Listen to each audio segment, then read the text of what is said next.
Okay, so in this video we're going to talk about how to go ahead and successfully complete the BPO for Resnet. Okay, so hopefully you already know how to get to this particular point where you are in Resnet itself. Now, the thing you probably want to remember is that if you're using a Macintosh or something like that, you may have trouble saving certain things because the preferred browser for this is Internet Explorer. So if you are using a Macintosh, you may want to go ahead and get into a computer that's Windows based that has an Internet Explorer, or maybe download Google Chrome as your browser, because that will probably work better too. So as we go through this particular site here, you'll notice on the lower right hand corner you see BPO Pictures, BPO Task. What you want to do is go ahead and let's make this a little bit larger if we can. Let's see here. There we go. Okay. Okay, so you want to go ahead and click BPO Task. Double click that. It'll open up into the frame that you need here. Let's scoot up the camera a little bit. Okay, so now current market conditions. All right, basically what we're talking about here is if it's depressed, slow, stable, improving, or excellent. Okay. Essentially, in the marketplace, it is currently April 24th. The marketplace is slow. Stable or maybe improving would be in certain areas, but most of the time, I think right now it's fair to say that it's slow or maybe stabilizing. Employment conditions, you can say, are stabilizing. Okay, across the country, they are improving, but right now it's stable here in Tucson. The market price of the property has, in this particular circumstance, you could say decreased, okay, 13%, okay, in the past, actually a more appropriate number would be closer to about 10% in the past 12 months, okay. If you looked at the multiple listing service statistics, you'll see that the statistics show that overall things have decreased. Okay, there is a normal supply, oversupply, or shortage of comparable listings in the neighborhood. Normal supply would be like 2 months supply worth of stuff. Okay, so if you see homes are selling, there's 6 homes on the market and every month there's 3 that sell, then you know that that's 2, and that would be a normal supply of homes. Estimated percentage of owners versus tenants. Many neighborhoods it's 90 to 10%. This particular neighborhood, yeah, it's about 80%. You can put in approximate numbers. It doesn't have to be exact. Okay, just do the best you can. Approximate number of comparable sales units for sale is 6. The competing in listings that are REO or corporate owned are 6. Number of boarded up or blocked up homes, there are 0. Okay. In this particular circumstance, the range of values in that neighborhood is $65,000 to $94,500. Now, this subject is an over improvement, under improvement, or appropriate improvement. Now, under improvement would be something like where it's half finished, or they don't have what most everybody else has. Okay, an over improvement would be where they have 4 bedrooms, 2 baths, pool, spa, block wall, in an area that has 2 bedrooms, 1 bath, no pool, no spa, and wood fencing. Okay, that would be an over improvement. An appropriate improvement would be where you look at it and you say, this is probably a pretty good representation of just about everybody's houses. Okay, normal marketing time in the area is 40 days. Okay, in this particular circumstance, through that subdivision, apparently it is 40 days. Are all types of financing available for the property? Yes, no. Now, if you've not seen the property, do not put yes just yet until you actually see the property, because it may be in conditions that are so bad that you say no, where you have to type in, it needs I don't know, like an oven or a stove or something like that. Because if it didn't have an oven or a stove, then you can't use FHA financing. Okay. So until you actually see the property, make sure you keep that in mind. Has the property been on the market in the last 12 months? Yes, no, maybe explain, whatever. What you want to do is you want to just see if it's ever been listed in the last 12 months. And in that case, you say no. Okay, in this case, they say if yes, what was the list price? Okay, and they say attach MLS printout. All right, and that's later on as an attachment. To the best of your knowledge, why didn't it sell? Well, the same reason why everything doesn't sell. It's priced too high relative to condition. So that's the way that I always put it. I put down generally if it doesn't sell, I put down price was too high relative to condition. Okay, the type of home it is. It's a single family unit, a single family, attached to something else, a condo, townhouse, co-op, mod, mobile home, whatever, duplex, triplex, whatever. Okay. If it is a 3-bedroom, 2-bath home, okay, the total room count is 5. Okay, let's scoot this up a little bit. The total room count is 5. Okay, so if it's a 4-bedroom, all right, then the count is 6. All right, if it's a 2-bedroom, then the count is 4. Okay, and the reason why you want to count it that way, you want to say that there is a bedroom. Each bedroom counts as a room. Then you have a family room of some sort and or a kitchen. Okay, so usually that's a good way to describe it. Okay, if there's environmental issues like structural issues, lead-based paint, discoloration, mold, whatever. I mean, unless you can literally look at it and tell. Okay, don't click this stuff. Structural issues are issues that are things like foundation cracks. And I don't mean like average settling cracks. I mean like literally you see the foundation cracking, something serious that would cause the property to be unsafe. Lead-based paint if the house was built prior to 1978. This is not necessarily a possibility. What you want to say is, in this circumstance where it says lead-based paint, is if you know for a fact that it does have lead-based paint in there, then that's something you want to put in there. If you don't know that it has lead-based paint, then you don't put in there. Discoloration and mold, they will ding you for this. If you, on your BPO, put down that that has been got mold in there or some kind of discoloration, then yes, of course, check that. Flood zone, asbestos or underground tanks. If it has a homeowners association fee, okay, and what that fee includes. Okay, in this particular circumstance, there is no fee, and so there is no association. Okay, so here we go with the property itself and the comparable sales. Now it starts off with comparable sales first. Okay, now you type in the address of each one. Okay, and then their relative location is a drop-down box. Okay, in this particular circumstance, you can say like Goldenrod. In comparison to Champlain is about 3 blocks away. So this one's 3 blocks away. Notice that this is on Goldenrod, this is on Goldenrod. If they're both on Goldenrod, then it should be roughly the same, 3 blocks on each one, right? Marigold is about 4 blocks away. Okay, sales price for that one's 48.51, right? The sale date that it actually occurred needs to be within the past 6 months. How many days it actually spent on the market? You can get all this information from the multiple listing service. Now, when it starts talking about sales or financing concessions, okay, what it's referring to if they actually paid buyer closing costs, okay, and that's marked in the MLS, all right? Now, if they paid, let's pretend that on Goldenrod when they closed, let's pretend that they paid $2,000 towards buyer closing costs. Then you would add to make the subject equal to this, you'd add $2,000, okay? That's how that works. Not the description, okay? We're talking about dollar bills here, okay? So what you want to do is make sure that's that, okay? Now location, all right? Location, you can say that they are equal or not equal or whatever, okay?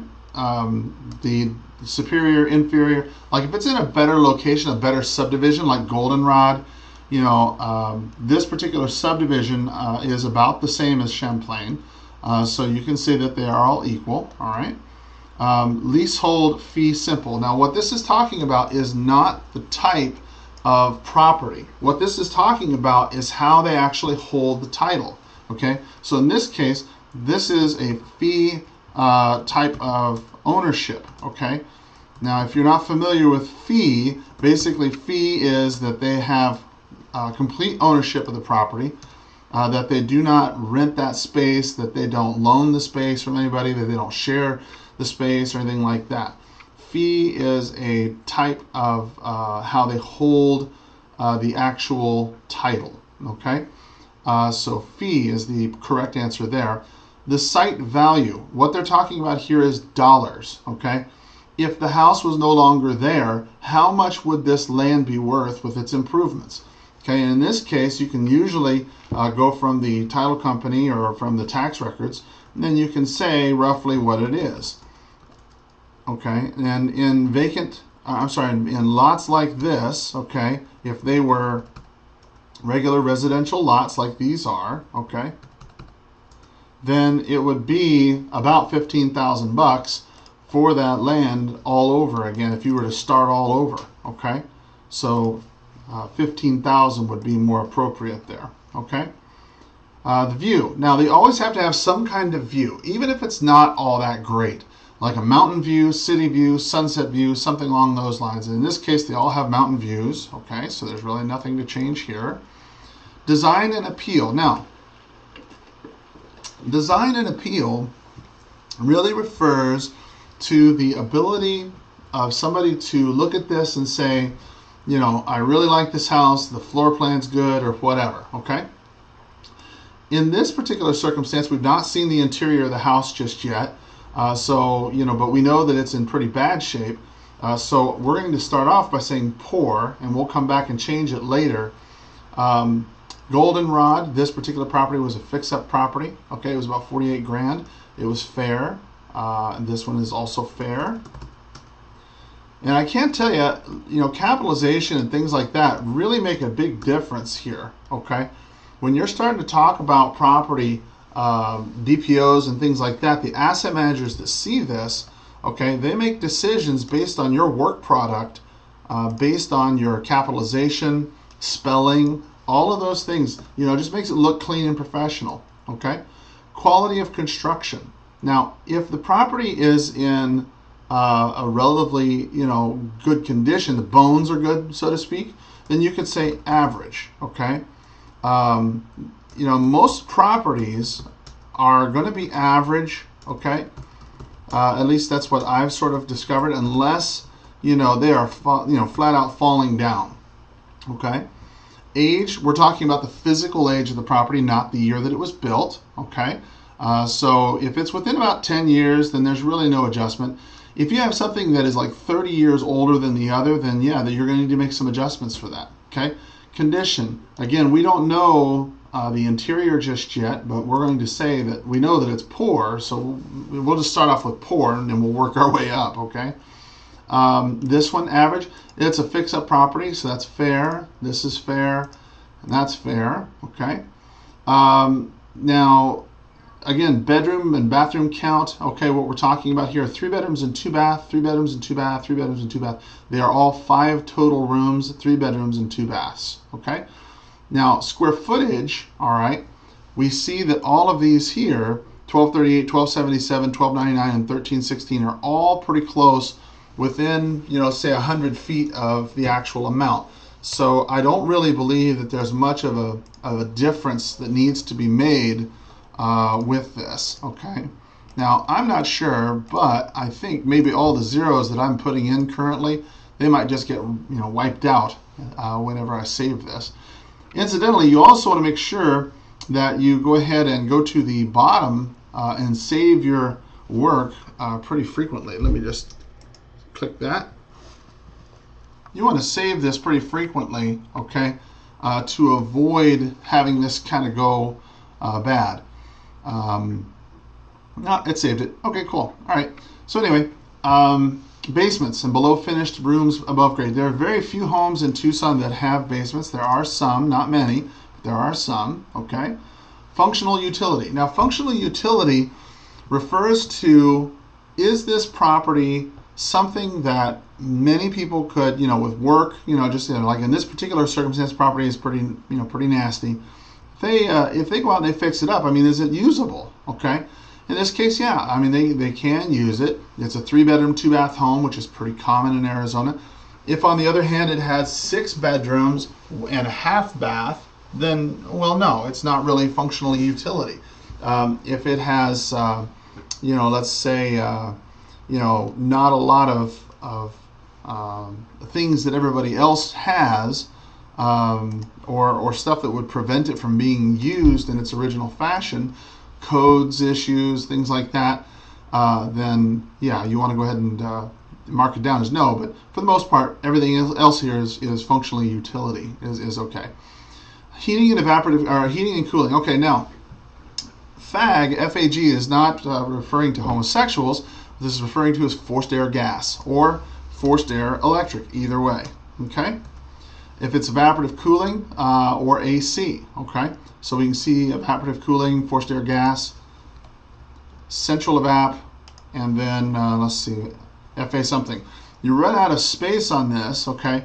So you can just simply say evaporative cooling and forced air gas, okay? And again, make sure you watch, like right here, EZAP, yeah. Make sure you say, evap, okay? Because again, spelling is something that they really look at to determine your level of attention. If you're not paying attention while you're doing your work here, then they use that as an overall judge on the score, okay? Carports, garages, things like that. Now look, this is where you start to see a little bit of a difference. Now, in this case, this place has a carport, this place and this place do not. Now, to make them equal, all right, a carport is about $1,500 worth of repair. I'm sorry, $1,500 worth of improvements. So to make this property similar to the subject property, which does have one, you have to pretend in your mind that you're adding one, okay? So what we're going to do is we're going to go ahead and, let me just scoot this back a little bit so you can see this better. Okay, here we go. We're going to add $1,500, okay, to go ahead and make up for the fact that we do not have one, okay? So you see at the bottom how that changes the price, right? And the same thing here, okay, plus 1,500. If it's a if it's a garage, then it's 5,000, okay? Porches, patio, deck, fireplace, things like that. Covered patio, they've got /0. That's really not necessary. Just go ahead and make it, a patio is like covered, or no fireplace, right? Something like that, okay? Make it a little bit clearer, because when you put down 0, you want to look at the asset manager as if they don't know what the hell you're talking about, okay? And so it's okay to be a little bit more descriptive, because think about it, this guy's got 200 something properties that he's dealing with at any one time, okay? And he's got to be able to read through this and say, okay, well, what is this? Okay, covered porches. Okay, so we got a covered porch or patio of some sort and no fireplace, okay? So in this case, they're all the same. None of them have a fireplace. Fence, pool, etc., right? Now, if they don't have a pool, okay, then make sure you cover that. Okay? So let's copy all that and paste here. Whoops.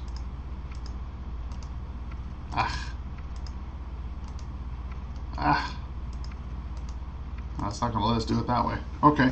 All right. No pool. Okay, well, let's see here. Chain, no pool. Hope it doesn't look, it looks like no poo. I wonder what will actually look like when we, tell you what, we'll just kind of hope that that goes through and doesn't say no poo. Or better yet, we'll just do it like this. We'll just say 0 pool. How about that? 0 pool. There we go. Block 0 pool, right? 0.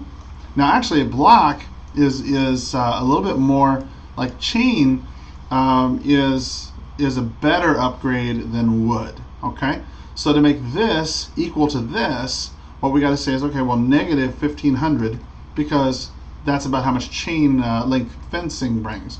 Now, a block fence is more desirable than that.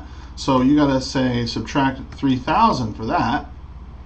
Wood with no pool, okay. Let's see here. 0 pool is equal. Okay, so we can see then that's how that adjustment gets made. Other. Now, if there's something in particular, okay, like on this, we know that the property is in really bad shape, okay? So we don't know, we've understood, let's put it this way. We understand that this property, without seeing it, we understand that this property has a lot of issues with regards to cleanliness and you know, a stigmatized property because someone had passed away in there. It was a crime scene. So you might want to make mention of that, okay? Stigmatized. All right. And that the level of stigmatized property, because it was a crime scene and someone died in the house and rotted there for a while, that can be when the neighbors find out that, you know, this is typically the way it works. The buyer comes along, wants to buy the property. They look at things. You know, the neighbors might say, "Oh yeah, you know, so and so died in there. Oh yeah, this is where that place was, under police tape for a while and sealed up and condemned and all this and all that." There might be environmental concerns, okay, that maybe didn't fit up here when we had environmental concerns up here. Where was it? Where the heck was it? Here it is. Structural issues, lead-based paint, discoloration, blah, blah, blah, right? Since we don't really know about this just yet until we actually get in, okay, but we do know a couple things, like this was a crime scene, okay, then stigmatized property is certainly appropriate here. I think what you could probably say is that for a stigmatized property, to equal things out, okay, stigmatized property, generally, you could save anywhere from $5,000 to $10,000 off, simply because of that. Because what will happen is you will see the neighbors come out of the woodwork. When you get a buyer or an agent who comes to show the property or something like that, you know, the neighbors come out of the woodwork because they want to be helpful and let the new buyer know, hey, by the way, so-and-so died here, or so-and-so got murdered here, or so-and-so there was a meth house or something like that.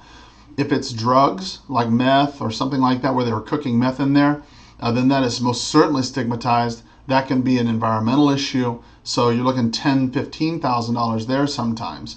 If it's a death in the family, in the house, sometimes it's about $5,000. If they've rotted there for a while and it was a crime scene like this particular property, it's going to be anywhere from 5 to 10, depending on who sees the property and whatnot. You don't have to disclose it, but it is something that they will find out because the neighbors are all too happy to talk. So make sure before you move on, you press save.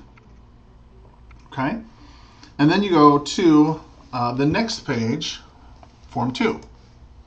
You can see it up here in the upper right-hand corner. All right.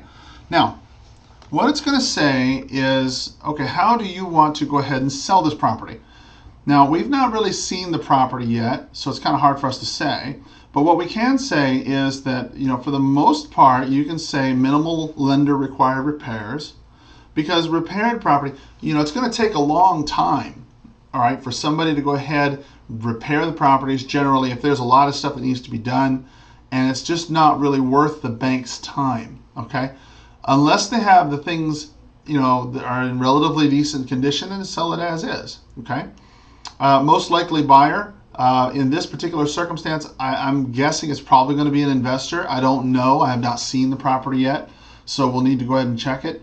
If it looks like something that is a property where someone you think could probably just move in, it's turnkey, it looks like it'd be great for a first-time home buyer, then put in owner-occupant. But if it's something that is stigmatized or is going to need a lot of work or something like that, then put in investor. Type in down here the areas that you think need to be done, okay? So for example, you want to put them in the most important order first. So like for example, if it needed a oven, okay, so you want to put in here like FHA, that's who's going to require it, oven, okay, and that's going to cost you about $350, okay. If it's an FHA required that you know FHA, let's say termites, okay, termite treatment, all right, then you know that's going to be about $500.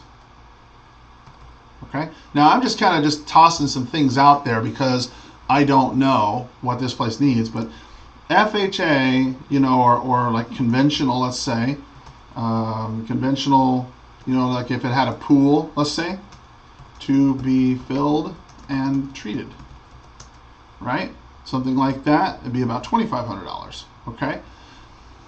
So you want to make sure you put down the financing requirements. Who's going to require this work to be done? Okay. Now, if it's something that is not really all that important, but it's something that would need to be average marketable condition, like, you know, clean the carpets, okay, that would be like $350. Or, you know, maybe even replace the carpet, okay, would be like $2,500. Okay.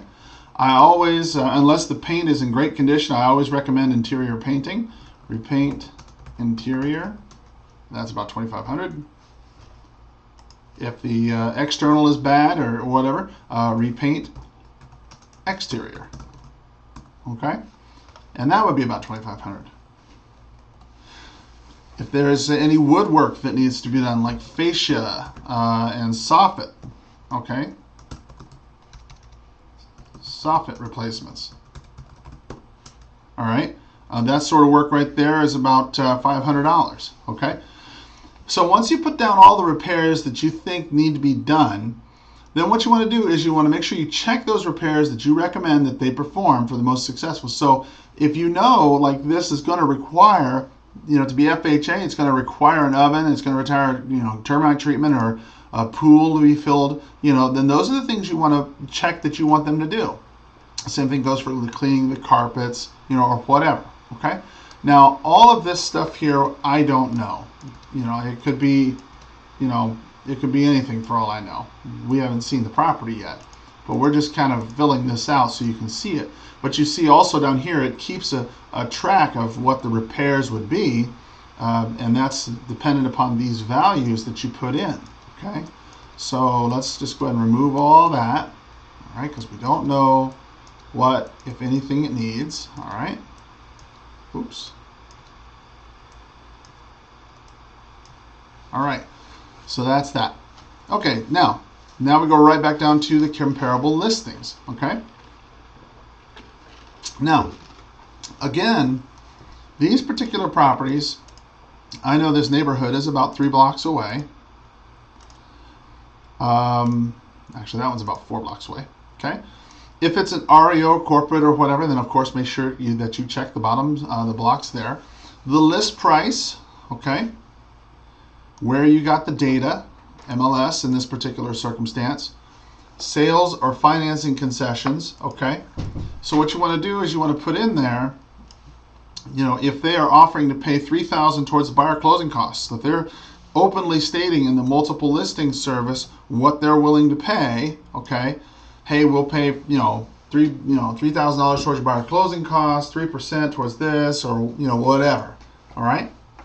Then how many days on the market? Location. Okay.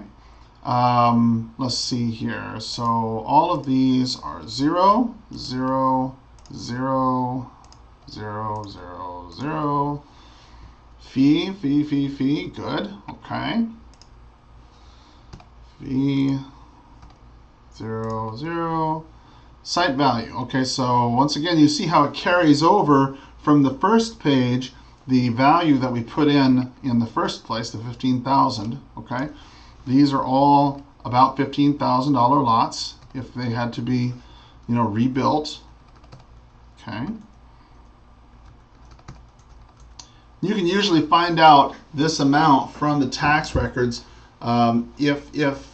If on your tax record on Champlain, let's say, if it said that this particular property, you know, the taxed land value is say 15,000 bucks, then you don't need to search and find out what each one of these are. You can just assume that they're all about the same, okay? Because the assessor's office is going to make, some adjustments here and there, but for our purposes, what we're trying to figure out is not the actual site value, but we're just trying to figure out a general idea of what it would be if we had to start completely over, okay? So that's how you figure that out. All right, 000, design and appeal. Again, this all carries over from the first page, right? Design and appeal. Now, when you have design and appeal, this one is poor, this one is fair. Fair, I always like to say, is to make this property similar to this property, we've got to degrade this. So we got to say negative 1,500, okay? Negative 1,500, negative 1,500, whoops. Okay, quality of construction average.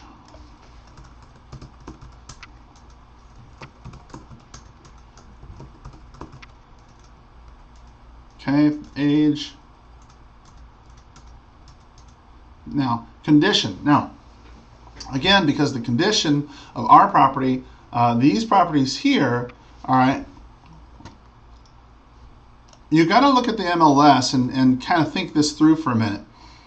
If on the previous page, all right, let me just save this real quick here. Save BPO. Okay, let's go back to page 1 real quick. Okay. Now think about it from the asset manager's point of view. On page 1, you're saying that these properties here, okay, your comparable sales, are average condition, okay, as far as, or fair, all right? Now, I missed this before, so let me make sure I make a note of it now, that we want to go ahead and say, because of the condition, how bad is this one to this one? Now, good, okay, is probably about $15,000. I always like to think of these in terms of like groups of 5, okay?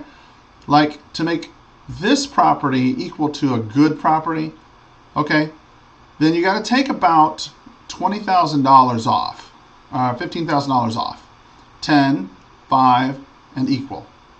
So fair, okay, to make the fair property equal to this one, you'd have to subtract about $5,000 minus $5,000 minus $5,000. Okay? Because you're saying that, okay, Mr. Asset Manager, this property is in such bad condition that if I had a checkbook for 5,000 bucks, I could fix this up a little bit and make it equal to this one. Okay, that's really what you're saying. So now let's save this page and go back to the other one. Now, think about it this way. Now you're saying, okay, now we're back to this again. To make it average, if I had a checkbook for, say, you got 5,000, 10,000, 15,000. If I had a checkbook for, say, $10,000, okay, then I could make it average. Now this property is 65,000. Now this is a good point. Let me just save this and go back to the other one. You've got fair, okay. You've got fair on this one. This is a fix-up property on Goldenrod. It sold for 48,000. This is fair. Okay. Page 2. You're saying that this property is a little bit more expensive. It's 65,000. Okay. And this is in average condition. Okay. So I would say that that's probably correct. About 10,000 bucks would make this home average. Now, this home, they're asking 85.9. All right. This house is in much better condition, so I would say that this one is good. Okay. So to make this property equal to this one, okay, we have to go ahead and say, all right, if I had a checkbook for 15,000 bucks, I could make my house look like this house. And the same thing goes for this one. It's 94.9.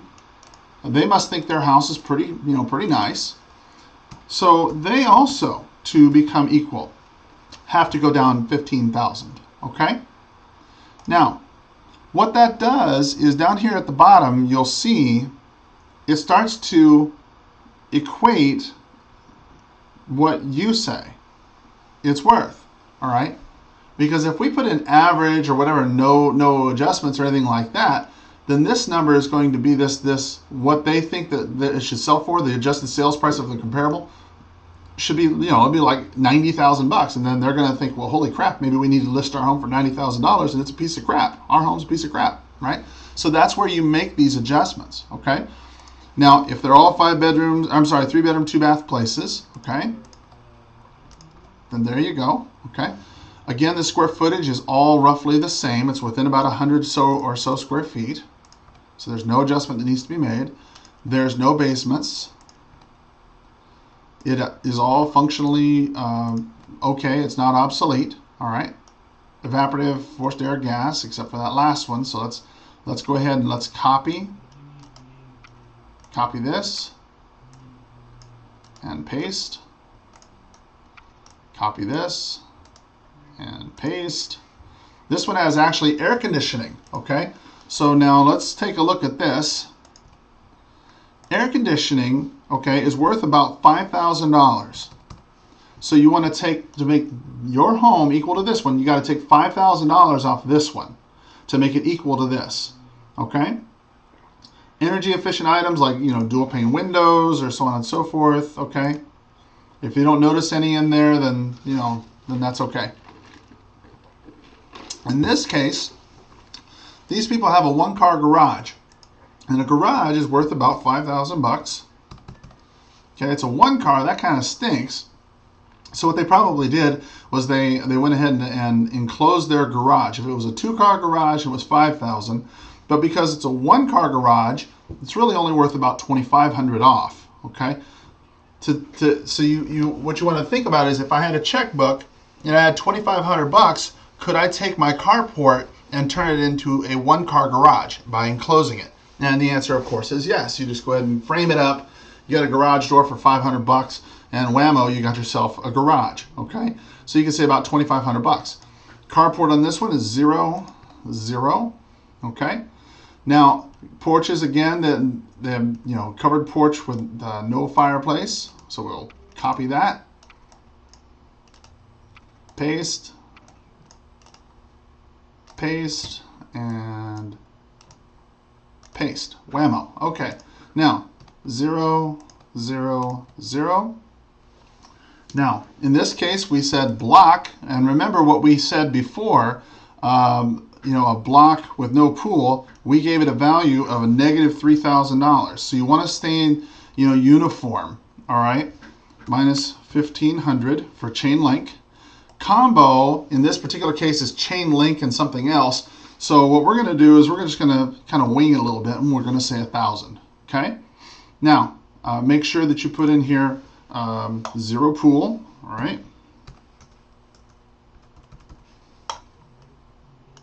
And then chain/0 pool, combo/0 pool. Okay. Is there anything else in particular that's with this property that needs to be noted? No, not really. Okay, there's nothing here. Okay, so now here's where we're at. Now we've got to go ahead and figure out what is the market value and the suggested list price. Now, what we do is we go ahead and we figure out, let's save this BPO, the comparable listings. This is what you would consider fantasy land, okay? They've not received that price. These homes have not sold, all right? So I don't place a whole lot of stock in what people are asking for their properties today unless it's a lower price than what's going on as far as sold, all right? So let's take a look at page 1. We see that these homes are actual sales. We see that these homes sold within the last 6 months, okay? and we see that they sold, you know, let's move this down a little bit so you can see this. There we go. Okay. With our adjusted values, we're saying 36.5, 36.5, and 43,000 as potential sales prices if we advertise everything up and we added it all up and made it all right the way it was supposed to be. We figure that the home is worth anywhere from 36 to 43 as is. Okay. Now keep in mind, we've not seen this property. All right. This is back on page 2. So we're going to figure that the market value of this home, because it's a fix-up home, okay, we're going to say that it's $40,000, okay, no commas. But if you repaired this property and you made it look nice, then you could probably compete with the active properties here, okay? And more than likely, if you repaired the property, okay, then these homes, 65, 85, 94, if this was completely repaired, we know this one's been on the market for 59 days. We know that the average in that area is 40 days. So this price is obviously a little too high. These homes had better be in really good shape to get that kind of price, okay? So this is more of an art. It's not really a science, okay? You just have to kind of get used to the market.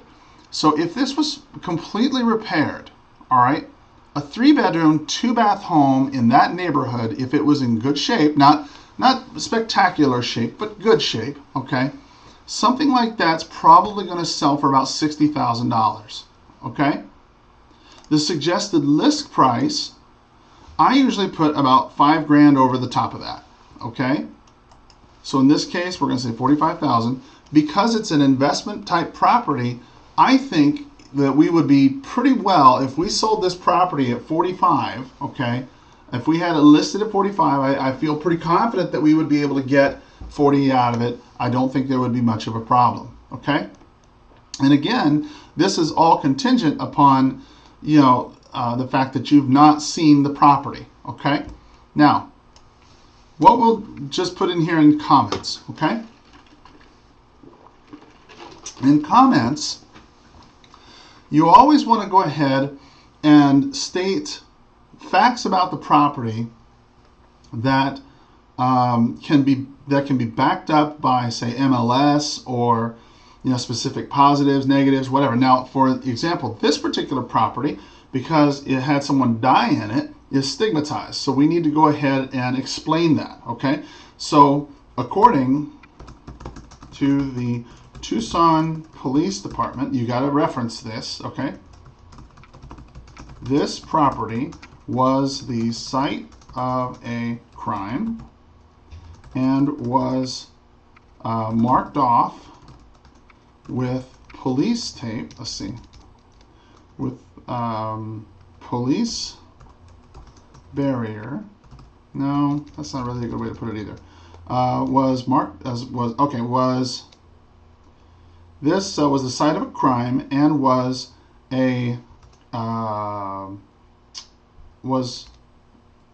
posted as no trespassing due to a crime scene for several months. Okay, so that's a fact, all right? Now you've gone ahead and you've supported that. Let me spell that right. According to the Tucson Police Department, this property was the site of a crime and was posted as no trespassing due to crime scene for several months. Okay? We have had several neighbors tell us